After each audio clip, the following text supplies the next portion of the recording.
요셉이 이끌려 애굽에 내려가매 바로의 신하 친위대장 애굽 사람 보디발이 그를 그리로 데려간 이스마엘 사람의 손에서 요셉을 산이라.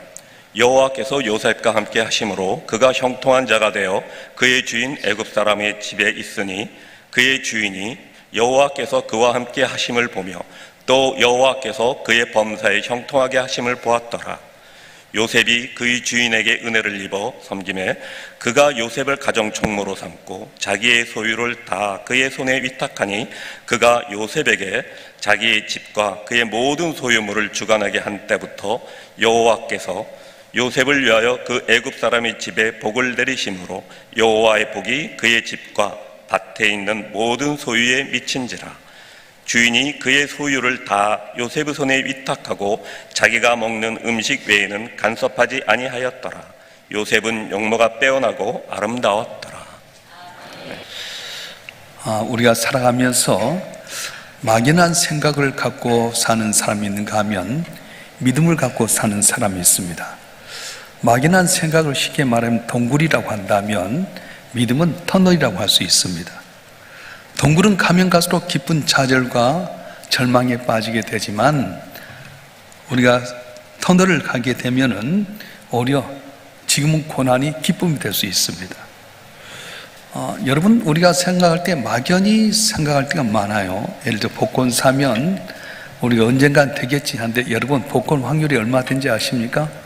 우리나라에서 복권이 당첨될 확률 각각 이제 날짜별로 다르겠지만 6월 14일 기준으로 814만 5천 분의 1이에요. 우리가 1년이 52주잖아요. 10년을 하면 552조, 520조. 50년 하면 2600조. 그러니까 매번 해봤자 814만 5천 분의 1이에요. 불가능하다는 거예요. 내가 복권 사면 물론 마음에 소망이 있겠지만 안 되면 또 절망입니다. 그래서 우리가 어떤 마음에서는 너무 절망이니까 복권을 사서 위로받기도 하지만 복권 사면 살수록 손해가 된다고 말씀합니다.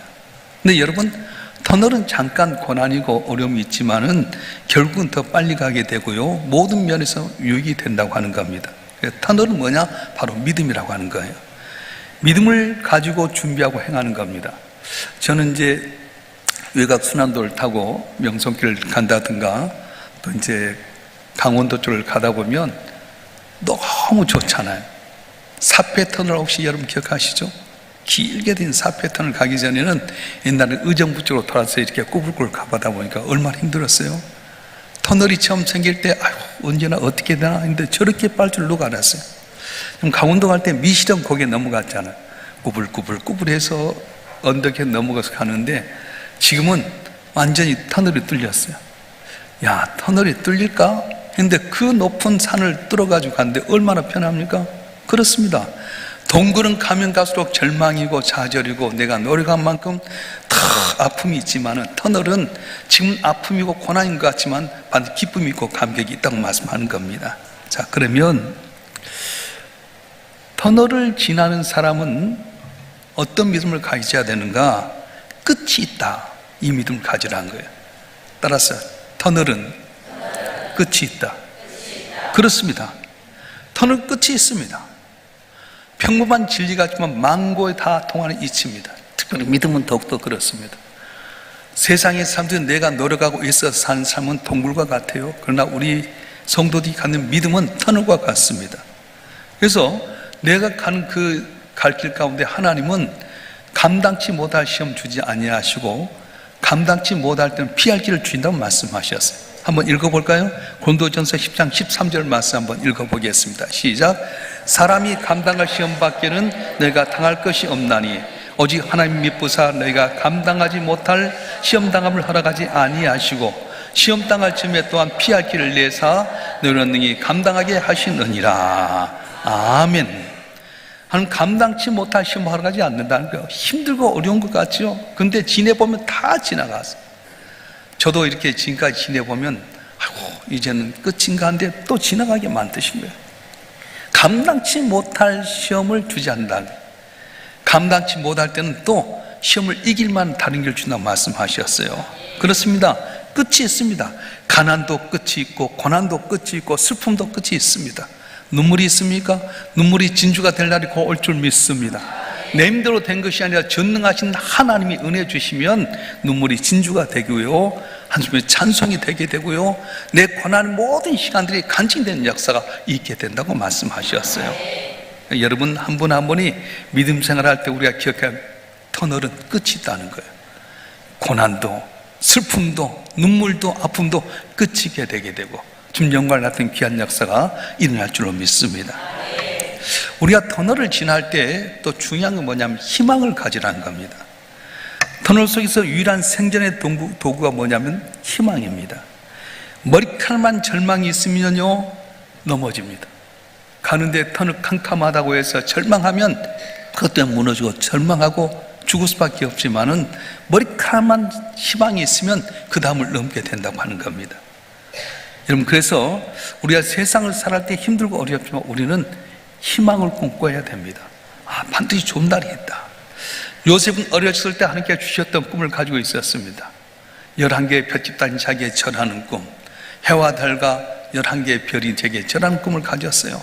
그래서 형제들에 의해서 인신매매 당해가지고 애굽 땅에서 밑바닥 인생을 살아갈 때도 해와 달과 별이 자기의 절하는 꿈을 잊지 않았습니다. 3년 동안 감옥에 투옥되는 혹독한 시련 속에도 10개, 11개 집단, 별집단이 자기 절한 꿈을 놓지 않았습니다. 그래서 그는 그 꿈 가운데 마침내 그 꿈이 이루어진 역사가 있었어요. 오늘 시원 찬양대가 주여 지난밤 내 꿈에 배워서 그 꿈 이루어 주옵소서. 너무 왁구가 잘 맞잖아요. 누가 이거 진짜 은혜야, 이거 은혜. 자기가 하고 싶어서 한 건 아니잖아요. 제 설교 내용을 어떻게 알고 하겠어요? 너무 잘하고 이거 은혜잖아요. 일본 언론들은 소프트뱅크 그룹의 손 마사다 회장을 그 이름 앞에 이렇게 붙였다고 합니다. 21세기 디지털 세계 승부사, 100년에 한 번 나올까 말까한 혁신 경영의 귀재, 이는 수식을 즐겼습니다. 일본 주류사회 발붙이기 어려운 제1동포 3세라고 하는 한계를 넘고 대부의 반열에 올라선 이 손정희, 한국의 정서와 일본의 근면함, 미국의 자유로운 사고방식에 올려져서 오늘 그가 이루어졌다고 말하지만, 근데 손정희 회장은 자신이 한국이라는 사실을 잊지 않고 손실성을 지금까지 지키고 있습니다. 손정희 회장은 규수지방 시가현의 제1동포 집안에서 사남 중에서 두째 아들로 태어납니다. 대구 출신 할아버지가 일제 때 밀항선을 타고 일본에 건너가서 탄광 노동을 합니다. 다행히 아버지는 빠진과 음식점 사업을 해서 성공해서 동네에서 제일 먼저 자동차를 살 정도로 집안이 넉넉했습니다. 그런데 제일 한국이라고 하는 꼬리표가 계속 떠나지 않았습니다. 유치원 다닐 때는 어린아이들에게 일본 아이들의 조센징이라고 하는 멸시를 받았고요, 그냥 몰랐는데 매를 맞았답니다. 그래서 때리길래 그냥 맞은 줄 알았는데 나중에 제일 동포이기 때문에 맞았다고 하는 사실을 알게 되면서 어린 이 손정의 충격이었습니다. 부모의 공유에 따라서 공립학교 교사가 되고 싶었지만 일본 국적이 있어야 힘을 볼 수 있다는 자격 욕구에 걸려서 포기하고 말았습니다. 소년 시절의 아픔을 이렇게 회상했어요. 모든 제일 한국인이 그러듯이 차별을 피하기 위해서 한국인임을 줄고 숨겨야 했다. 제일 한국이라고 하는 것 때문에 많은 어려움이 있었기 때문에 제일 한국인을 숨겨야만 했다. 그런데 그는 차별을 받으면 받을수록 더욱더 공격적이고 도전적으로 바뀌었습니다. 그래서 그는 자기 회사 측근들이 하는 말이 1등주를 주장했어요. 1등 해야만이 멸시천대 당하지 않는다. 그래서 손정희는 공부를 하건 축구를 하든 간에 최고가 돼서 차별을 뛰어넘는데 그게 바로 목표였답니다. 1등 해야 되겠다. 중학교 3학년 때부터 3학년 때 일본 막부 말기 혁명가 시카모토 료마를 그린 료마가 간다는 책을 읽고 일본 제1의 사업가가 되기로 결심하게 됩니다. 왜냐하면 배타적인 일본 재계에서도 1등 해야만이 살아남을 수 있기 때문에 1등 해야 되겠다 꿈을 가졌어요. 손정희 회장이 1957년생입니다. 그가 17살 땐 1974년 미국 유학길에 오르게 됩니다. 일본 최고가 되려면 미국을 알아야 되겠다. 부모님을 설득하게 됩니다. 그리고 그는 어학연수를 끝난 다음에 한 달 만에 미국 고등학교를 졸업해서 화재를 일으켰습니다. 고등학교 입학해서 이제 교과서를 읽어본 다음에 교장이 달리고서 말합니다. 모두 아는 내용이니까 올바를 좀 요청합니다. 손정희의 실력을 알아본 교장이 3년 과정을 단 2주일 만에 마치고 검정시험을 치르게 만들었습니다. 그런데 검정고시 시험을 보게 되는데 일본어만 알지 영어를 잘 모르잖아요. 그래서 이 당돌하게 고사 시험을 보고 있는 시험관이 말합니다. 아니, 검정고시는 언어 능력을 평가하는 게 아니라 지식을 평가하는 거 아닙니까? 나 영어를 모르겠지만 일령 사전 좀 갖다 달라고. 그래가지고 하도 졸리기 때문에 일령 사전을 줘가지고 이 영어 시험지를 보게 될 때에 사전을 보면서 이 고시를 통과하게 됐다고 하는 겁니다. 무리한 만큼 도전적인 이런 태도는 일본식 사고는 거의 불가능했습니다. 6년간의 일본 유학을 마치고 이제는 자유로운 생각, 진책인 사고를 배웠고 승부사 같은 사업적인 기질도 얻게 되었습니다. 뒷날 이 손정희 회장이 뭐라고 말하냐면 무엇보다도 미국 유학의 최대 소득은 제일 한국이라는 컴플렉스를 극복한 점이다, 이렇게 토로했습니다. 미국 유학을 마치고 23살 때 일본으로 귀국한 그는 고향 후쿠오카에 삶을 차리게 됩니다. 1년 동안 창업 아이템을 찾는 시장 조사에 몰두하게 됩니다. 그리고 결국 그는 이런 생각을 했습니다. 일본이 자랑하는 제조업보다는 정보 산업이 앞으로 유망하다. 하드웨어보다는 소프트웨어 산업이 시대가 온다. 확신을 얻게 되고 성공률 70%의 가능성이 있을 때 그는 망설이지 않고 회사를 설립하게 됩니다. 1981년 9월달 자본 1천만 엔으로 도쿄 이치가역 근처에서 일본 소프트뱅크 주식회를 설립하고 소프트 도매업을 시작하게 됩니다. 근데 창업하던 날 아리바트 지원에게 뭐라고 이야기했냐? 20년 후에 수십조 원의 규모의 대기업이 될 거다. 꿈을 선포했습니다. 때마침 일본에서 전자오락과 게임용 컴퓨터 수요가 급증하는 행운도 따르게 됩니다. 그래서 소프트웨어 유통산업은 순풍에 돋달듯이 급성장하게 되고요. 매출이 2달 만에 배로 늘어난 폭발적인 성장이었습니다. 전자잡지들은 창 1년 만에 매출을 수십 배로 키운 괴물이라고 그를 화려하게 데뷔시켰고 주간지들은 그를 컴퓨터 거부를 쌓은 신데렐라 보이라고 이렇게 묘사를 했습니다. 그가 장담한 대로 회사는 창립 10년 만에 매출 500엔을 돌파하게 됩니다. 우리나라의 10배를 타게 되면 일본 돈이 되는데 500억 엔이라면 5천 엔을 사업을 시작한 지 5천억 엔의 매출을 돌파하게 됩니다. 벼락 성장을 두고 일각이 비꼬는 시간이 적지 않았습니다. 그런데 그는 디지털 시대가 온다. 분설력과 탁월한 아이템 선택은 그가 성공길로 가는데 인도하게 됩니다. 소프트웨어 제조업체는 안 팔리거나 복사분이 범람하면 망하기 십상이었지만은 인프라 사업은 산업 자체가 망하지 않는 한 실패할 확률이 거의 없다는 그의 판단이었습니다. 지금도 디지털 분야에서 인프라 공급자는 실패하지 않는다는 게 그의 지로로 남아 있습니다. 2018년 9월에 포브스에 따르면 손정희 재산은 24조 5천억으로 일본 부자 1위를 기록했습니다. 제가 왜 손정희 회장 이야기를 하냐면 환경이 좋지 않은 터널 속에서 힘을 꿈꿨더니 마침내 그 꿈이 이루어졌다는 거예요. 제일 한국인에서 여러 가지 방해가 있게 되고요. 언제나 자기를 걸치게 하는 여러 가지 조건이 있었지만 그는 내 꿈을 이루겠다.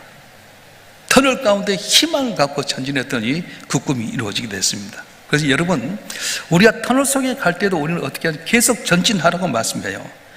터널 속에 갈 때 최악의 상황은 뭐냐면 터널에 멈춰 서는 겁니다. 더 최악은 터널 속에서 산호를 당하는 경우가 됩니다.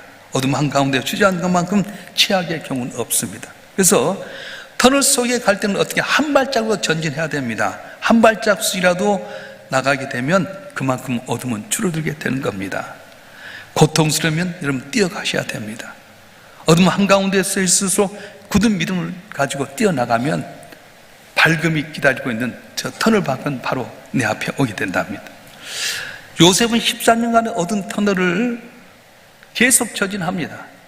노신문에도 시대장 보디발 집에서 총무 집사로, 다시 애국의 총리로, 그리고 부모와 형제를 향해서 계속 화해하면서 전진했습니다. 어둠이 클수록 그의 발걸음은 더욱더 크게 전진을 향해서 뛰어갔어요. 광야 이스라엘 백성도 마찬가지입니다. 광야에 이스라엘 백성이 잘한 건 딱 한 가지 있었어요. 계속 전진했다는 거예요. 수많은 시험이 있었습니다. 그들이 시험을 상할 때마다 실패했습니다. 홍해바다 앞에서도 실패하게 되고, 마라에서 실패하게 되고, 신광야에서 실패하게 되고, 시내산 실패하고, 실패의 연속이었습니다. 그런데 그들은 끊임없이 전진했어요. 어려움 당하고 실패할 때마다 함께 피할 길을 주셨습니다. 그래서 이스라엘 백성들이 광야에서 갈 건데 많은 시험이 있었음에도 불구하고, 실패했음에도 불구하고 계속 전진했습니다. 그래서 40년 갈 수 있는 길을 무려 40년 동안 고난을 했지만은 계속 전진했기 때문에 터널의 끝인 적과 거리는 가나안 땅에 당도할 수 있었다고 하는 것입니다. 그렇습니다. 여러분, 이 시대가 캄캄합니다. 동굴과 같습니다. 앞이 보이지 않습니다. 세상은 이렇게 절망 속에 살아가지만 우리 믿는 성도는 주의 말씀을 붙잡고 터널을 향해서 가는 성도가 같습니다. 어떻게 해야 된다고? 이 터널은 끝이 있다. 내 고난도 슬픔도 아픔도 끝이 있다. 반드시 하나님 약속을 지키는 하나님은 우리가 갖는 꿈을 갖게 하신다. 그래서 어둠이 있고 안타까움이 있다 계속 전진하게 되면 놀라운 은혜가 임한다고 말씀하고 있습니다. 여러분, 내 생각은 이렇게 하면 좋겠다, 막연한 생각 갖고는 성공할 수 없습니다. 믿음이라고 하는 것은 반드시 이것이 내 삶 가운데 일어나게 될 것이라고 하는 확신을 갖게 되는 겁니다. 히브리서 11장 1절과 2절에 보면 믿음은 바랄 때 실상이요 보이지 않는 것들의 증거니 선지자들이 이로써 증거를 얻었느니라, 그렇게 말씀했어요. 막연한 생각 갖고 살기보다는 확실한 믿음 갖고 사는 것이 승리의 비결이에요. 전 제가 아버지 하나님의 마음을 갖고 여러분 우리 성도들 좀 고민하고 싶어요. 이번에 명성께 새벽기도 세미나 가서 내 마음속에 작정하고 있었어요. 우리 성도들을 좀 올바로 가게끔 인도해야 되겠다. 적어도 항존직만큼은 온전히 주일 성수했으면 좋겠다. 주일 낮 예배 한번 드리고 신앙생활 다 됐다고 여러분 하나님이라면 복 주시겠어요? 주님께서 여러분을 초청한 주일 예배는 낮 예배만 저녁 예배도 좀 나와지 않겠어요? 새벽 기도 해야 됩니다. 기도가 답입니다. 여러분 문제를 어떻게 해결하시려고 합니까? 적어도 항존직이라고 한다면 이번 임직받은 여러분 한 분 한 분 정신 바짝 차려야 돼요. 기도하지 아니하면 사탄이 살금하게 틈타버립니다. 직분이 중요하지 않습니다. 여러분 장로다, 목사다, 권사다, 이거 여러분에게 일으키지 않아요. 사단은 운사지 산길잘 찾고 있는데 이 캄캄하고 어두운 시대 속에서 우리 영적으로 깨어있어서 새벽기도 해야 됩니다. 그리고 여러분 주일날은 온전히 하나님께 가야 돼요. 제가 이렇게 보면서 안타까운 것은 적어도 장로님, 안수사님, 권사님들은 주일 낮 예배 나오면 저녁 예배도 나올 텐데 저녁 예배 안 나오더라고. 어떻게 하려고? 여러분이 하나님이 여러분 같은 분 복 주시겠어요? 복 달라고 요구하면서 선종이 곁에 담을 띄우면서 승리하기를 원한다면서도 내 편한 대로 막연히 신앙생활 절대로 은혜가 없다는 거예요. 여러분 적어도 세례교인 이상 11조 생활해야 됩니다. 11조는 세금이 아니라 내 모든 게 주님의 것이라고 고백하는 거예요. 제가 물질에 대해서 이야기 안 하잖아요. 여러분 내 모든 게 주님의 것입니다. 그렇고 살아갈 때 여러분이 하나님의 것이기 때문에 하나님 책임져 주는데 막연한 생각으로 살아가요. 복 주시겠지, 고쳐 주시겠지, 이 답을 넘게 하겠지. 여러분 그건 막연한 생각이에요. 그건 동굴과 같아요. 하면 할수록 더 기쁨과 깊은 좌절과 절망이 빠질 수밖에 없습니다. 그런데 우리는 어떻습니까? 전능하신 하나님이 내 곁에 계시고 복을 주길 원하시는데 터널은 끝이 있다. 이 고난은 반드시 끝이 있다. 고난도 슬픔도 아픔도 좌절도 끝이 있다. 그래서 우리는 언젠가는 하나님의 때가 되면 주께서 내게 은혜를 주신데 그 소망을 갖고 나가게 되고 전진하면 전진한 만큼 밝은 빛은 가까이 온다고 말씀하셨어요. 이번 토요일 온 가족 새벽에 여러분 막연한 생각 동굴로 사시겠습니까? 아니면 하나님에 대한 믿음 터널 위의 삶을 사시겠습니까? 우리 성도들 한 분 한 분이 제가 이제 보는데 너무 로비를 저렇게 해놓은 거 잘한 건지 못한 건지 모르겠어요. 정말 만나면 서로 사랑하고 화목하고 차 마시고 해서 이렇게 하기 원하는데 주일 낮 예배 드리고 너무 로비에 놀다가 저녁에 안 나오는 거예요. 나 가슴이 아픈 거야. 저래도 되는가? 당구 선교회 했으면 저녁에 나와야지.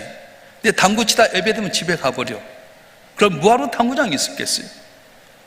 여러분, 더 믿음 생활 잘하기 위해서 편리를 제공하면서 교회 머물라고 한 건데 이것이 오히려 내게 걸림돌 될 때가 너무 많다는 거예요. 사는 성도 여러분, 오늘은 주의 종이 아버지 하는 마음을 가지고 여러분이 전합니다. 막연한 생각, 동물 같은 생각은 망할 수밖에 없습니다. 그러나 터널 인생, 나는 계속해서 주의 앞에 이 슬픔과 고난이 끝이 있다고 믿음 갖고 나가면 터널은 내가 뚫는 것이 저쪽에서 뚫어오는 거예요. 제가 어제 GTX를 타고 갔는데요, 경주를 갔다 오다 보니까 GTX로 타게 되는데, 우리 김정훈 집사님이 파주에서 이제 여기 GTX 구간을 뚫었어요. 제가 물었어요. 집사님, 어떻게 이 밑 깊은 곳 50m 지하에다가 이게 뭡니까? 정확하게 같이 온다는 거예요. 하나의 차이도 없답니다. 측량해갖고요, 높이라지, 아니 높낮이가 가깝다 어떻게 하냐고. 이건 측량의 기술이에요. 나만 파고 오는 것이 아니라 주님도 나를 위해서 땅을 파고 있다는 거예요. 믿으실 경우 축원합니다. 어떤 장애, 어떤 어려움이 있더라도 주에 대한 확고한 믿음을 갖고 살아가면 우리가 알지 못한 그 은밀한 걸 만족해 주시는데, 자, 여러분, 한 분 한 분 터널의 신앙, 끝이 있다. 고난 끝이 있다. 반드시 한 내게 좋은 것을 주려고 예비하신다. 믿음 갖고 전진할 때에 온전히 내 삶 가운데 주일 성수하고 11조 생활하고 기도가 답이라고 믿음 갖고 나와서 기도할 때 응답하신 하나님께 놀라운 기적과 은혜로 여러분 삶 만족해 채워 주실 것입니다. 주실 것입니다. 우리 다 같이 두 손 드십시다. 주일 성수하지 못했던 것, 핑계대면서 저녁에 빠졌던 것, 여러 가지 형편 때문에 새벽기도 못 났던 것, 내 것이 주의 것이라고 말하면서 11조 생활하지 못했던 것 회개하면서 주여 나로 하여금 터널 신앙을 통해서 이 고난이 끝나게 하여 주시옵소서. 주의 도우시로 말미암아 승리하게 하여 주시옵소서. 내 모든 걱정 근심에 감사 찬송되는 기적게 해 주시옵소서. 구쳐 주여 삼창하고 통수로 기도하겠습니다.